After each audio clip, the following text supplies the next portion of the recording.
दोस्तों, आपको पता ही है कि पहलगाम में टेररिस्ट अटैक हुआ था वेस्टर्न वैली में, जहां 26 हिंदू सिविलियंस की जान ले ली गई।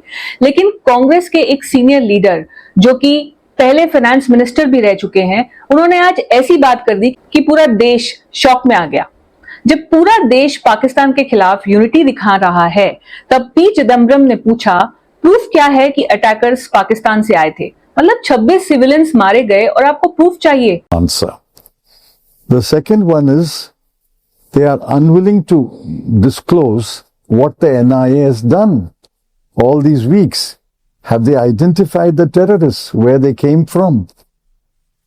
I mean, for all we know, they could be homegrown terrorists. Why do you assume that they came from Pakistan?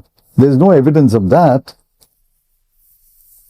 22 अप्रैल 2025 को पहलगाम के वेस्टर्न वैली में टेररिस्ट अटैक हुआ। टेररिस्ट ने टूरिस्ट का रिलीजन पूछा और उसके बाद उनको गोलियों से मारा। हिंदुओं की पहचान की गई और फिर गोली चलाई गई। 26 लोग शहीद हुए, जो कि मेजॉरिटी सिविलियंस हिंदू यात्री थे। ये अटैक टीआरएफ ने क्लेम किया, पर बाद में बैकआउट कर लिया। एजेंसी सस्पेक्ट कर रही हैं कि जैश ए मोहम्मद का हाथ है। और इस अटैक के बाद आज कांग्रेस के सीनियर लीडर पी चिदम्बरम ने एनडीटीवी को इंटरव्यू दिया और कहा, why do you assume that they came from Pakistan? अरे भाई, जब अटैक का पैटर्न, वेपन्स और फंडिंग क्लियर है, तब आप पाकिस्तान को क्लीन चिट दे रहे हो। तो बीजेपी ने इस पर तुरंत रिएक्ट किया है। अमित मालविया ने बोला, कांग्रेस बार बार देश के दुश्मनों के पक्ष में क्यों खड़ी हो जाती है? लोगों का एक ही सवाल है, नेशनल ट्रेजेडी के टाइम पर भी आप पॉलिटिक्स कर रहे हो। पी चिदम्बरम का जिस तरह का बयान आया है कि इस बात के क्या सबूत हैं कि वो आतंकवादी जो पहलगाम हमला हुआ था वो पाकिस्तान से आए थे? इस पे सरकार ही जवाब दे सकती है,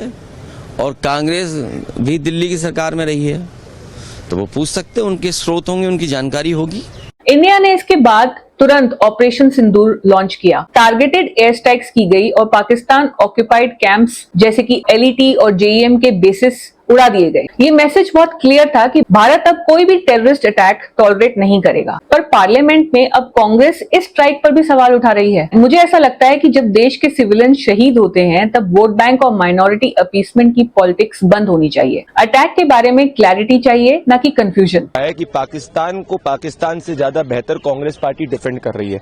ये वही मानसिकता है जिसमें 26/11 आतंकवादी हमले के बाद इन्होंने पाकिस्तान को क्लीन चिट दे दी थी, सर्जिकल स्ट्राइक के बाद प्रूफ मांग रहे थे, और अभी भी ये नहीं मान पा रहे हैं कि पाकिस्तान ने पहलगाम आतंकवादी हमला किया है। तभी ऑपरेशन सिंदूर में हमारी फोर्सेज ने जो पाकिस्तान के अंदर घुस के टेरर कैंप्स को उड़ाया, उस पर ये सवाल उठाते हैं। हमारे कितने जेट्स गिरे, उस पर सवाल उठाते हैं। चिदम्बरम जैसे लीडर्स जब एम्बिग्विटी क्रिएट करते हैं, तो पाकिस्तान को फायदा होता है। ये सिर्फ एक स्टेटमेंट नहीं था, ये एक नैरेटिव था। आपको क्या लगता है, क्या कांग्रेस गलत है पाकिस्तान को बचाने में? राष्ट्र पहले होना चाहिए या पॉलिटिक्स? अगर आपको ये वीडियो पसंद आई तो इसे शेयर कीजिए, लाइक कीजिए और इस चैनल को सब्सक्राइब कीजिए। आपको क्या लगता है इसके बारे में, हमें कमेंट सेक्शन में जरूर लिखकर बताइए।